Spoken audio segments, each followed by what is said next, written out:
Death of child. There is no more devastating loss than the death of a child. Sudden death is a contradiction to everything that is known to be true in life. Losing a child to sudden death is a disruption in the natural law and order of life. It is heartbreak like no other. Parental grief is known to be different from other losses. It is intensified, excessive, and extended.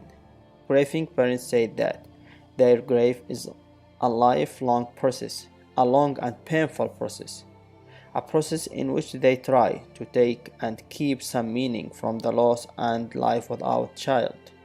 However, after a child death, parents embark on a long and sad journey.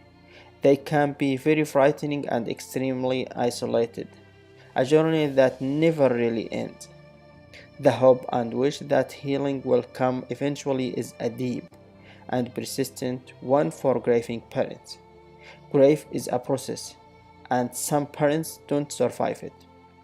Although grief cannot be bypassed or hurried, it must be allowed to happen.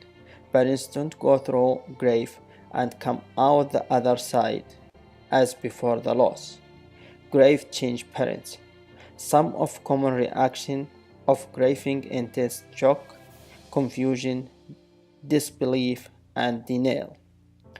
It is known that grieving parents face variation in overwhelming sadness and despair.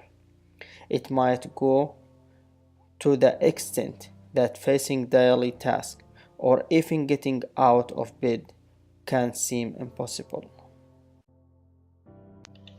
When talking about the death of a child, the challenges and difficulties presented by the loss of a child are unique from other types of death.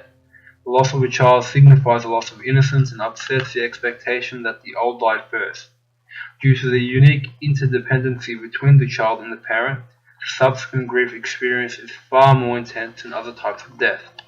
Therefore, due to the unique challenges surrounding a child's death, it may require professional counseling and long-term coping strategies.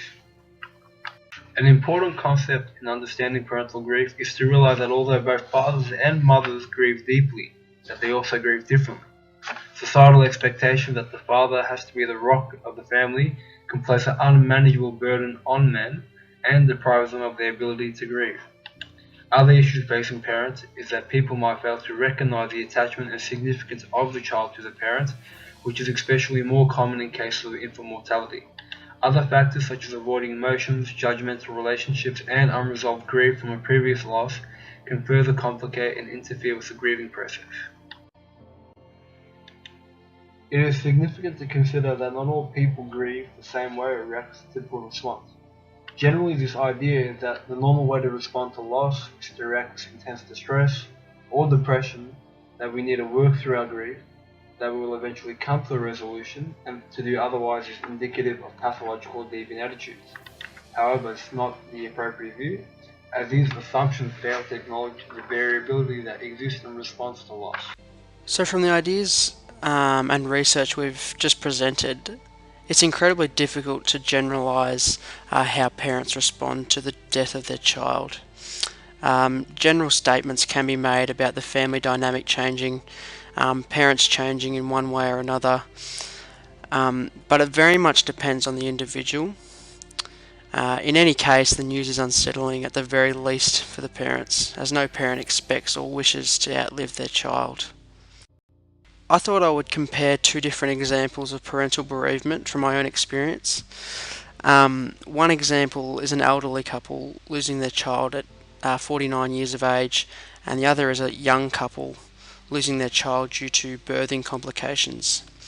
Now, not only are these examples different in circumstance, but their responses greatly differ as well.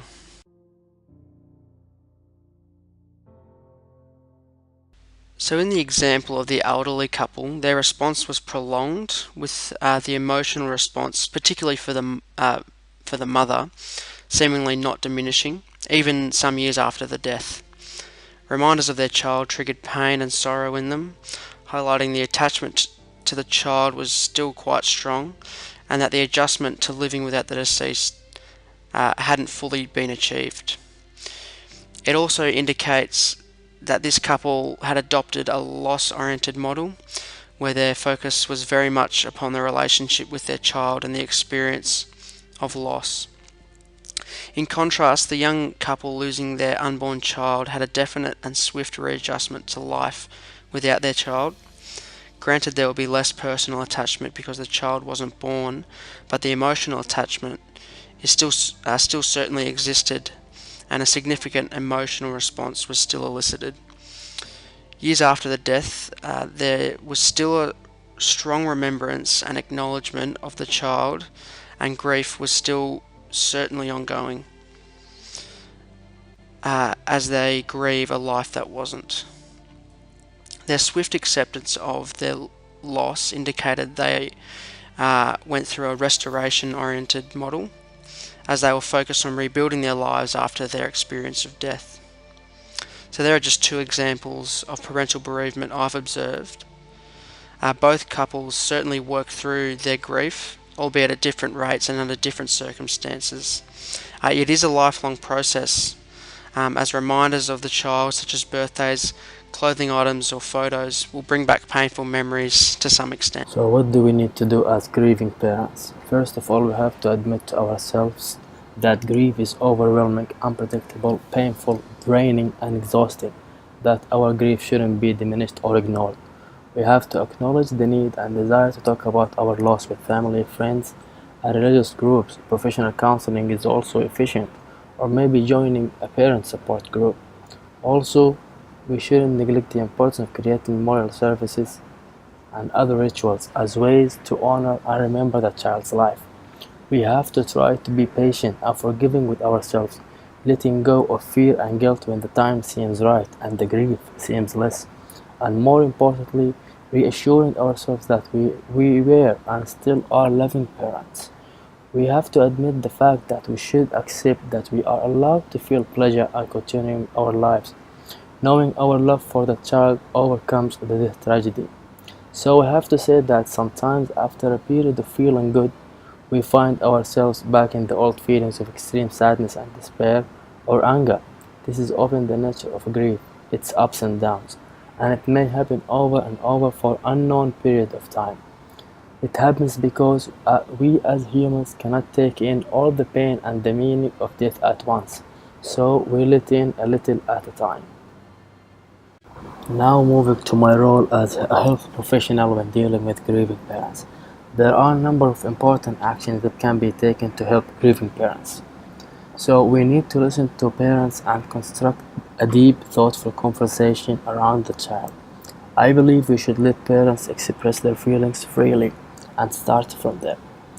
Also, we should help parents construct a durable biography of their child and encourage them to start writing their child's biography. Also, we need to ask the parents to establish memorials. This should enable them, with the help of close friends and family members, to remember and honor the child. We have to realize that many parents experience social isolation and intense loneliness, and recognize the importance of putting parents in contact with other parents who have experienced the death of a child. So, in conclusion, it is commonly recognized that the death of a child is seen as the most severe, enduring, and devastating form of bereavement within the context of human relationships. It is important to appreciate the need for parents to incorporate the dead child into their lives in order to make sense and meaning of the loss.